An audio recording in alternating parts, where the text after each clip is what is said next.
What difference does 3 weeks make? Welcome to the Uncle Podcast. I'm your host, Desmond. Thanks for tuning in. Go ahead and hit that subscribe button. Greatly appreciate it. The Giants have announced that Jaxon Dart is now QB1. They are benching Russell Wilson. And my thought is these are the types of decisions that get made when you have a coach that is coaching in desperation mode and on the hot seat. The owner came out beginning of the season and basically said we need to kind of turn things around and see improvement this year, which basically seems to mean that they're going to be fired if we don't see some things that we like. And the thing is, I just don't understand why, if a guy is ready after 3 games, right? He wasn't injured, nothing like that, right? A rookie quarterback, if he's not ready week 1, he surely is not ready in week 4. And I actually think the flip side, if he was close enough in week 1, why wouldn't you just start him? This season, the Giants, they actually do have some talent, and especially with Micah Parsons being traded out of the division, you look at it like, man, do we have a shot? Now, it seems that they're pretty bad as far as offensively, mainly because of their quarterback, Russell Wilson. Was really good against Dallas, but it's Russ. He's just not going to be a really good quarterback at this point, and he hasn't been a good quarterback.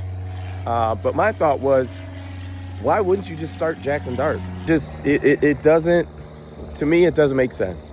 He's played a lot of football. He looked pretty good in the preseason. The future of the Giants is certainly not Russell Wilson, and it's certainly not Jameis Winston. So it just, when you make decisions that out of just desperation, you typically aren't making the right decision. And I say that because they started Russell Wilson, and that was not the right decision. I think in their minds, as coaching staff, was thinking, well, can we steal a couple wins with Russ, and so on and so forth. And that's not how it works. That is not how it works. And now you're here. You're 1-2. And who knows what Jaxon Dart would have looked like. But the point is, start him. Give him the confidence of, hey, we've got your back, okay? We're going to go through some growing pains, and that's okay. We can live with that, right? But let's just do it. Let's rock and roll. Let's do it together. And they just didn't do that. So now he sits for 3 weeks. Now he's back. I think they're going to play Denver this week. On the plus side, they do get the Saints the week after that, which is really good. The Saints are quite possibly the worst team in the NFL. So that's positive, but just not the way that you want to do things when it comes to the quarterback position, especially a rookie. And was talking to a friend last night about the whole JJ situation, and he had a similar thought that I did of, it just seemed fishy, that he thinks they wanted to give him a little reset. Hey, just relax, so on and so forth. But I just didn't think this was the stretch of football you should have had him playing in, because you're playing some teams that you darn well could and should beat. But kind of is what it is there. So we'll see what happens there. Now, the Saints, I just mentioned them of being a very, very bad team. And I haven't watched any of their games. I've just seen scores of them getting the doors blown off. And, my initial thought was, we're talking about Jaxon Dart. Like, what is going on with Tyler Shuck? And then I took a look at Spencer Rattler's stats, and he's not been awful. 4 touchdowns, 1 pick. You can live with that. About 200 yards a game. It's just they're just a bad team. And I picked them to go to finish last in that division, if I'm not mistaken, because I just don't think they're a very good team.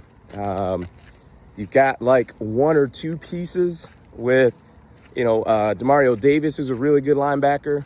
Alvin Kamara, which, if I saw the stat correctly, I saw a stat that said Alvin Kamara has never rushed for more than like 1,100 yards, or maybe it was 1,000 yards in a season. I'll have to go back and take a look at that, because just from the sounds of that, I'm not sure I would believe it. That it would be one of those shocking statistics of, wait, what? Like, is that true? So I'd have to go back and see. But they also, Chris Olave, they shouldn't be this bad, but they definitely don't have nearly enough to be, a really good team, and it shows in how they've been getting their doors blown off. I wonder if they can beat Atlanta, because if you can lose, like I said, 30-0 to the Carolina Panthers, you could lose to anybody. So we'll see what happens there. That is it for me. Peace.